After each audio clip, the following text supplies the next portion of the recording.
ଏମିତି ଗୋଟେ ଔଷଧ କରିଦେଇଛନ୍ତି ଯାହା ଏ ଛୋଟ ପିଲାଙ୍କଠୁ ପଶୁ ପକ୍ଷୀ ଏ ସମସ୍ତେ ବ୍ୟବହାର କରିବାରେ ଯାହାର ଔଷଧ ରୋଗ ଭଲ କରେ କିନ୍ତୁ ଖରାପ କିଛି କରେ ନାହିଁ। ଏଇଭଳି ଔଷଧ ସିଏ ତା ସେଇଟା ସେ ସମଗ୍ର ସିଏ ବି ଜଣେ ଏଲୋପାଥି ଡକ୍ଟର ଥିଲେ।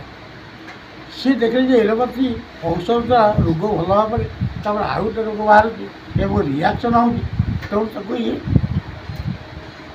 ତ୍ୟାଗ କରି ହୋମିଓପାଥି ଔଷଧକୁ ଉଦ୍ଭାବନ କରିଥିଲେ।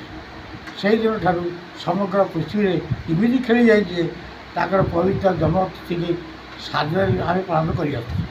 ଏଇ ପାଳନଟି କରିବା ଦ୍ୱାରା ଆମର ଆଉ ଗୋଟେ ଥାଏ ଯେ ଆମ ସଂଗଠନର ସୁଦୃଢ଼ ହେବ, ହୋମିଓପାଥି ଔଷଧ ପ୍ରଚାର ଏବଂ ଆଦୃତ ଜନମାନସରେ କେମିତି ହଉ ଏହା ବି ଆମର କାମ୍ୟ ଏବଂ ତାକୁ ଇଏ ସଂସ୍ଥାକୁ ମନେ ରଖିବା ଏବଂ ଆମର କେତୋଟି ଦାବି ସରକାର ପାଖରେ ଅଛି ସେ ଦାବିରେ ଅତୀତରେ ଯେଉଁ ହୋମିଓପାଥି ପ୍ରାକ୍ଟିସ୍ କରୁଥିଲେ ତାଙ୍କର ଦରମା ନଥିଲା କି କୌଣସି ଭତ୍ତା ଦିନଥିଲା କି କୌଣସି ଅର୍ଥନୈତିକ ବୋଝ ସରକାର ନଥିଲା।